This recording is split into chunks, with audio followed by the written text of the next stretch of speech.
오늘 함께 볼 하나님의 말씀은 시편 119편 129절부터 144절까지 말씀입니다. 오늘 함께 보실 말씀은 시편 119편 129절부터 144절까지 말씀입니다.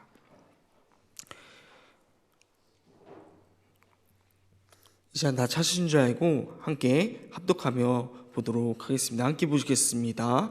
주의 증거들은 놀라움으로 내 영혼이 이를 지키나이다. 주의 말씀을 열면 빛이 비치어 우둔한 사람들을 깨닫게 하나이다. 내가 주의 계명들을 사모함으로 내가 입을 열고 헐떡였나이다. 주의 이름을 사랑하는 자들에게 베푸시던 대로 내게 돌이키사 내게 은혜를 베푸소서. 나의 발걸음을 주의 말씀에 굳게 세우시고 어떤 죄악도 나를 주관하지 못하게 하소서. 사람의 박해에서 나를 구원하소서. 그리하시면 내가 주의 법도들을 지키리이다. 주의 얼굴을 주의 종에게 비추시고 주의 율례를 나를 가르치소서. 그들이 주의 율법을 지키지 아니함으로 내 눈이 시냇물같이 흐르나이다. 여호와여, 주는 의로우시고 주의 판단은 옳으니이다. 주께서 명령하신 증거들은 의롭고 지극히 성실하시니이다. 내 대적들이 주의 말씀을 잊어버렸으므로 내 열정이 나를 삼켰나이다. 주의 말씀이 심히 순수함으로 주의 종이 이를 사랑하나이다. 내가 미천하여 멸시를 당하나 주의 법도를 잊지 아니하였나이다. 주의 의는 영원한 의요 주의 율법은 진리로소이다. 환난과 우환과 내게 미쳤으나 주의 계명은 나의 즐거움이다. 주의 증거들은 영원히 의로우시니 나로 하여금 깨닫게 하사 살게 하소서. 아멘. 함께 말씀 살펴보도록 하겠습니다. 오늘 본문은 계속해서 시편 119편을 보고 있습니다. 시편 119편 129절부터 136절까지 알파벳 패로 이루어진 8절의 행과 시편 119편 137절부터 144절까지 알파벳 차대로 이루어진 8절의 행으로 오늘 말씀을 살펴보려고 합니다. 오늘 말씀을 살펴볼 때 갈망이라는 주제로 함께 살펴보고자 합니다. 먼저 129절을 보면은 주의 증거들은 놀라움으로 내 영혼이 이를 지키나이다 라고 고백하고 있습니다. 주의 증거들이, 즉 말씀이 놀라리만큼 대단하기에 내가 그 말씀을 지킨다고 고백하며 오늘 시편의 본문은 시작하고 있습니다. 여기서 말하는 놀랐다라는 표현은 주로 시편 가운데 애굽에서 구원받은 이를 되새기는 상황에서 많이 사용되곤 합니다. 시편 저자는 과거의 하나님의 역사하심, 그 증거들로 말미암아 말씀을 지켜나간다라고 고백하고 있는 것입니다. 그렇게 이어지는 130절에서도 말씀을 높이며 나아갈 수밖에 없는 것입니다. 주의 말씀을 열면 빛이 비치어 우둔한 사람들을 깨닫게 하나이다. 주님의 그 말씀을 열면 빛이 비치어 우둔한 사람을 깨닫게 한다고 말하고 있습니다. 하나님 말씀이 들어가면은 우둔한 사람들도 깨닫게 된다고 하고 있는데, 여기서 우둔한 사람들이 깨닫게 되면서 주의하여 보았으면 합니다. 우둔한 사람은 말씀대로 제대로 삶을 살아내지 못하는 자들일 것입니다. 그런 자들은 계속해서 시편 119편에서 악인들, 또 교만한 자들, 하나님의 말씀을 따르지 않는 자들로서 계속해서 등장하고 있습니다. 오늘 본문에서도 134절에 사람의 박해와 또 139절에 내 대적들과 136절 그들이 주의 법을 지키지 아니함으로, 또 143절에 환난과 우환이라는 표현들을 통하여서 악인들, 교만한 자들의 시편 저자를 방해하는 모습은 여지없이 이어지고 있기 때문입니다. 그런 자들이 우둔한 사람들이며 이들은 말씀대로 제대로 살아내지 못한 자들일 것입니다. 그러나 하나님의 말씀이 그들 가운데 비치게 되면은 그들도 깨달을 수밖에 없다는 것입니다. 또한 이 우둔한 사람에는 시편 저자도 자신도 포함될 것입니다. 자신도 그릇된 길로 행하던 자이며 41절에서는 스스로 미천한 자로 고백하는 것을 보면은 이 우둔한 사람에는 시편 저자 본인도 포함될 수 있음을 염두하며 말하고 있는 것이 아닌가 생각해 봅니다. 시편 저자는 하나님의 말씀이 우둔한 자도 깨닫게 하는 말씀이라고 고백하며 하나님의 말씀을 높이고 신뢰하고 있습니다. 갈망하고 있습니다. 우리는 하나님의 말씀에 얼마나 신뢰하고 있습니까? 우둔한 나를 바꾸고 또 우둔한 나의 대적들을 변화시키고 깨닫게 하는 말씀임을 신뢰하고 있습니까? 하나님 말씀에 그런 힘이 있음을 고백하는 시간들이 되시길 간절히 소망합니다. 131절은 이해가 안 갈 수도 있는데 내가 주의 계명들을 사모함으로 내가 입을 열고 헐떡이나이다 라고 고백하고 있습니다. 상반절을 보면은 내가 주의 계명들을 사모한다 라고 고백합니다. 그런데 하반절이 이해 안 갈 수도 있는데 사모함으로 내가 입을 열고 헐떡이나이다 라고 말하고 있습니다. 공동번역 버전으로 보면은 당신의 계명 뒤에 부분 하반절을 당신의 계명을 탐한 나머지 입을 크게 벌리고 헐떡입니다 라고 표현하고 있습니다. 여기서 헐떡이다 라고 쓰인 히브리어는 와에샤파라는 단어로 갈망하다 라는 의미를 가지고 있습니다. 즉 이 131절은 시편의 저자가 주의 말씀을 얼마나 사모하는지 입을 크게 벌리고 헐떡이다, 숨을 거치게 내실 정도로 갈망하고 있다고 표현하고 있는 것입니다. 우리는 하나님의 말씀을 얼마나 사모하며 갈망하고 있습니까? 시편의 저자는 주님의 그 말씀을 생각하면은 헐떡일 정도로 숨이 거칠어질 정도로 그 말씀을 사모한다 라고 고백하고 있다는 것입니다. 우리 가운데서도 오늘 하루 가운데 이러한 고백이 있기를 간절히 소망합니다. 진정으로 하나님의 말씀을 사모하며 그 말씀을 갈망할 수 있는 하루가 되길 바랍니다. 그 이후로 132절부터 136절까지는 시편의 저자가 왜 주의 계명을 사모하며 그 사모함이 갈망함이 왜 숨이 거칠어질 정도로 헐떡일 수밖에 없는지에 대해서 설명하고 있습니다.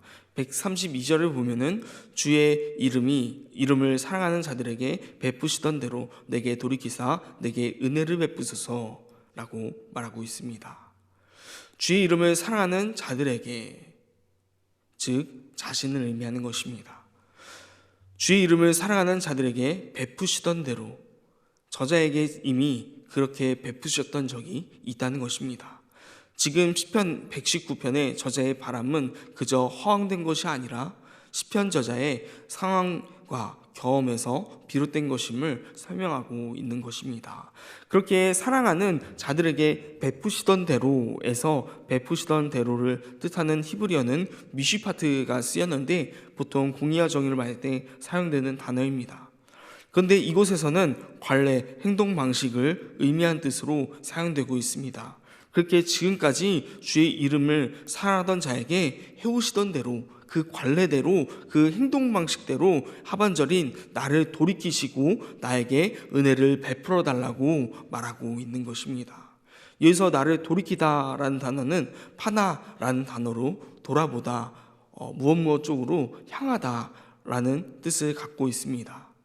즉 하나님께서 다른 것을 보고 계시는데 이제는 나를 봐달라는 것입니다. 은혜를 베풀어 달라는 것은 불쌍하게 여겨달라는 뜻입니다.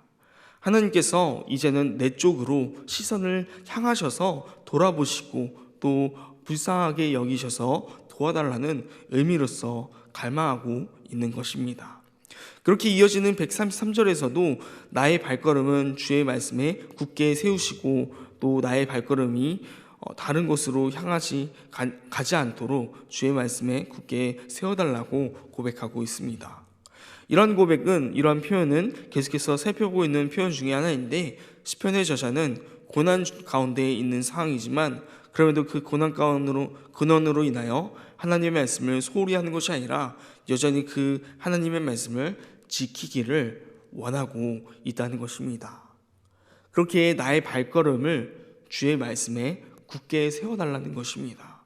이어서 하반절에서도 그렇기에 어떤 제약도 나를 주관하지 못하게 하소서라고 고백하고 있습니다. 시편의 저자가 계속해서 상황과 환경 때문에 자신이 말씀 앞에 나아가지 못하게 할까 걱정하고 있는 것입니다. 말씀 앞에 나아가지 못하는 것이, 말씀 앞에 빗나간 것이 결국 제약이기 때문입니다. 여기서 주관하다라는 표현이 사용되어지는데, 먼저 이 제약된 세상에 휘둘리지 않도록 해달라는 표현이며, 두 번째로는 그 제약에 노출되어 물들지 않게 해달라는 표현으로서 볼 수 있습니다.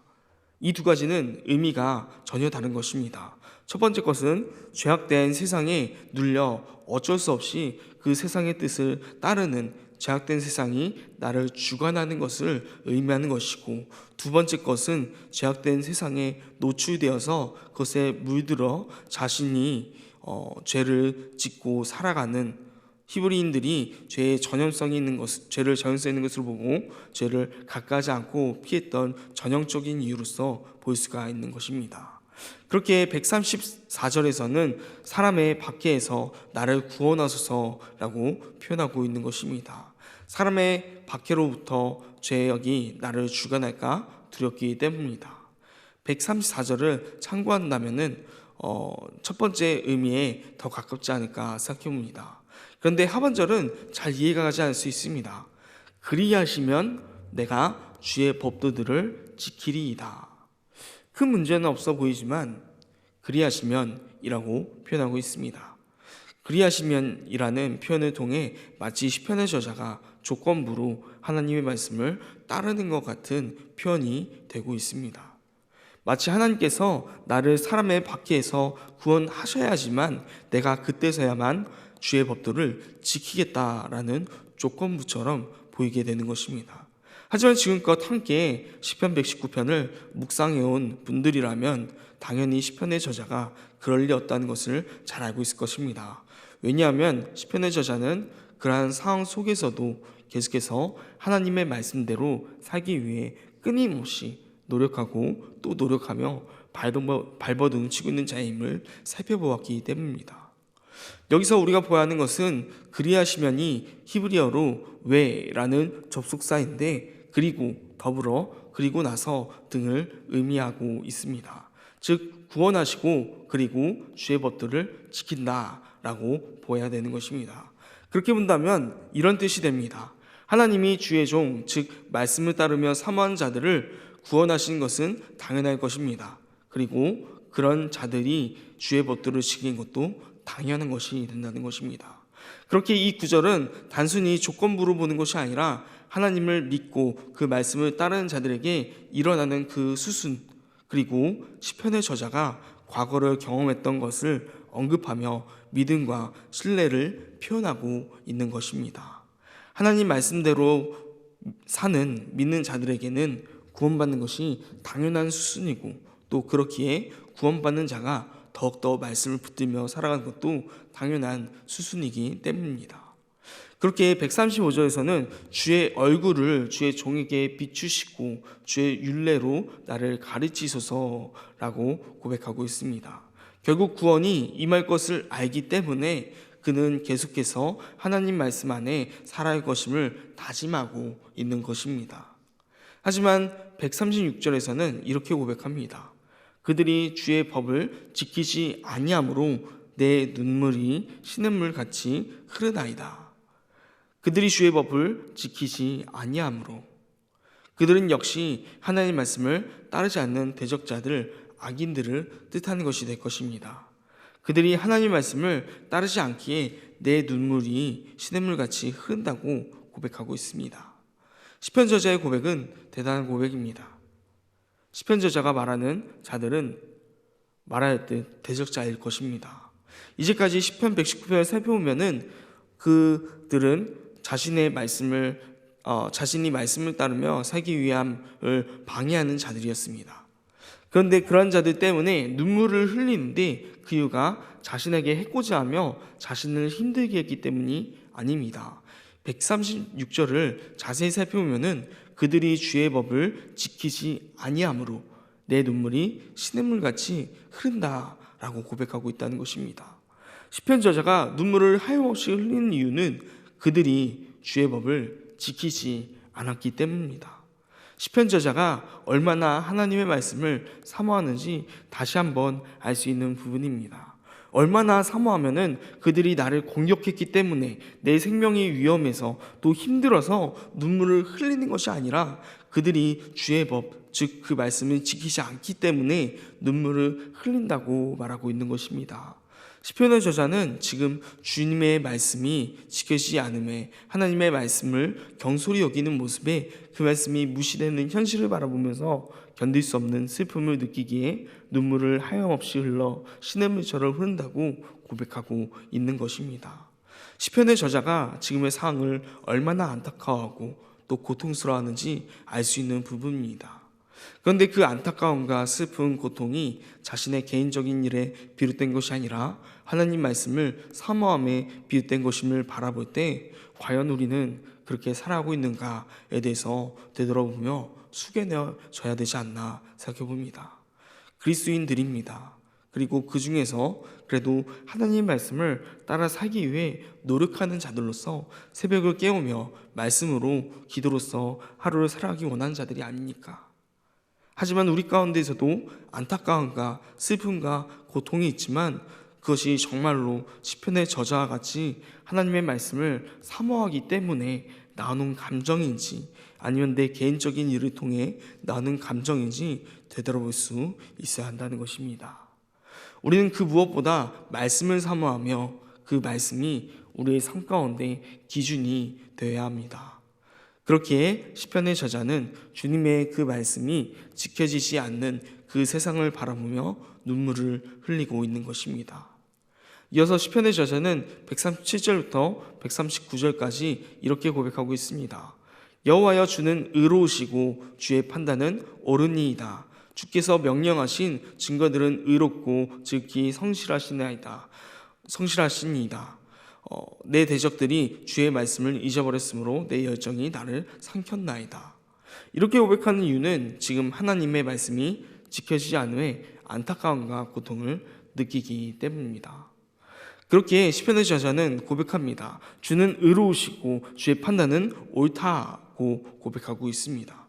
그리고 주께서 명령하신 그 증거들은 의롭고 즉히 성실하다라고 고백하고 있습니다. 그 이유는 139절에 내 대적자들이 주님의 말씀을 잊어버렸기 때문입니다. 즉 136절에서 주의 법을 지키지 않는 그들 때문에 지금 이런 고백을 하고 있다는 것입니다. 그들은 내 대적자입니다. 그런데 여전히 시편의 저자는 말씀이 지키지 않는 그들을 대적이라고 고백하지만 여전히 개인적인 고통과 분노를 안고 있지 않습니다. 139절의 하반절을 보면은 내 열정이 나를 삼켰다라고 고백하고 있습니다. 내 열정이 나를 삼켰다. 여기서 삼켰다라는 것은 끊어버리다, 파괴하다라는 뜻을 가지고 있습니다. 즉 하나님의 말씀을 사모하는 내 그 열정이 나를 끊어버리고 파괴할 정도로 분노하고 있다는 것입니다. 왜 분노합니까? 내 대적들이 주님의 말씀을 잊어버렸기 때문입니다. 시편의 저자는 결코 내 대적들이 나를 공격하고 있기 때문에 분노하고 있지 않습니다. 시편의 저자가 분노하는 포인트는 그들이 주의 말씀을 잊어버렸기 때문입니다. 즉 무시하고 지키지 않았기 때문에 그 사실에 분노하고 있는 것입니다. 시편의 저자가 얼마나 주님의 말씀을 사모하는지 다시 한번 알 수 있는 부분입니다. 그렇게 140절에 이어서 이렇게 고백할 수밖에 없는 것입니다. 주의 말씀이 심히 순수함으로 주의 종이 이를 사랑하나이다. 먼저 시편의 저자는 주님의 말씀이 심히 순수하다라고 고백하는데 여기서 그냥 주의 말씀을 사랑한다 고백하는 것이 아니라 주의 말씀이 순수하다 표현하고 그렇게 사랑한다라고 고백하는 이유는 순수하다라는 것은 어떤 거짓이나 오류, 불순물이 섞이지 않은 깨끗한 상태이기 때문입니다. 지금 시편의 저자는 하나님의 말씀을 지키지 않고 또 잊어버리는 모습을 바라보며 분노하고 있었습니다. 그렇다는 것은 그들이 하나님의 말씀을 신뢰하지 않고 인정하지 않는다는 것입니다. 이어 시편의 저자는 하나님 주의 말씀이 순수하다라고 말하며 변화하고 있는 것입니다. 다시 한번 그들을 포함한 모든 자들 앞에 드러내고 있는 것입니다. 주님의 말씀은 순수하기에 신뢰할 만하며 따라야 함을 말하고 있는 것입니다. 그렇게 자신은 그 말씀을 사랑한다라고 고백합니다. 140절까지 하나님 말씀을 거부하고 불의를 행하는 세상에 대한 깊은 고뇌를 드러내었던 시편의 저자는 이제 141절에 이르러 자신 역시 그 세상의 영역에 놓인 연약하고 보잘것없는 없는 존재임을 겸손히 인정하고 있습니다. 세상은 하나님 말씀을 멸시하듯이 때론 말씀을 따르려는 시편의 저자 자신마저 멸시하고 조롱하고 있다는 것입니다. 그럼에도 불구하고 이런 비천하고 억압받는 상황 속에서 시편의 저자는 결코 주의 법을 잊지 않았다고 단호하게 고백합니다.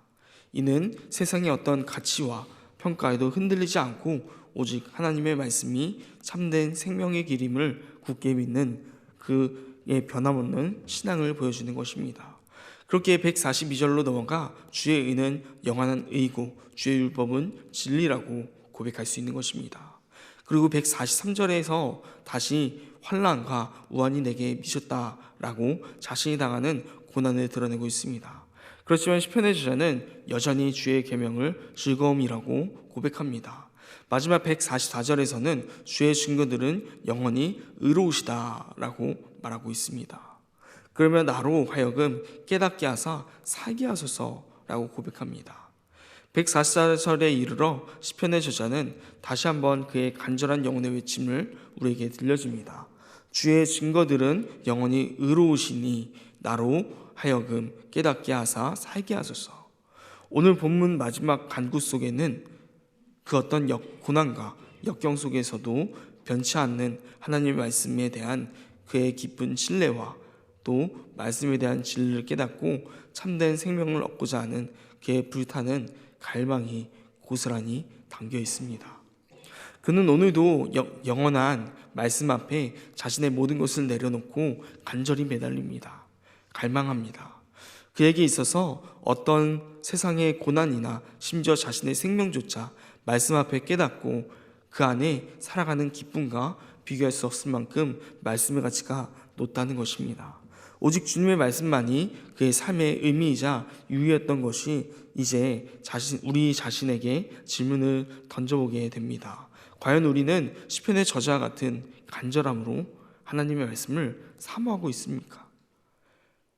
그 말씀을 깨닫고 그 뜻대로 살아가는 것이 우리에게 진정한 기쁨이며 삶의 가장 중요한 이유가 되고 있습니까? 오늘 우리 모두 시편의 저자의 뜨거운 갈망을 본받아 세상의 어떤 유혹과 어려움 속에서도 변치 않는 하나님의 말씀을 우리의 삶의 가장 우선순위에 두고 그 말씀 안에 참된 기쁨과 그 영원한 생명을 누리는 복된 시간 되기를 간절히 소망합니다. 시편 119편의 저자의 그 말씀을 향한 갈망, 그 갈망이 우리의 삶 가운데 있어서 오늘 하루 육신적인 배고픔만은 느끼는 것이 아닌 시편 119편의 저자와 같이 영적인 배고픔에 헐떡거리며 주님의 말씀을 갈망함으로 삶을 살아가는 삶 가운데 말씀을 동행하는 하루가 되시기를 간절히 소망합니다.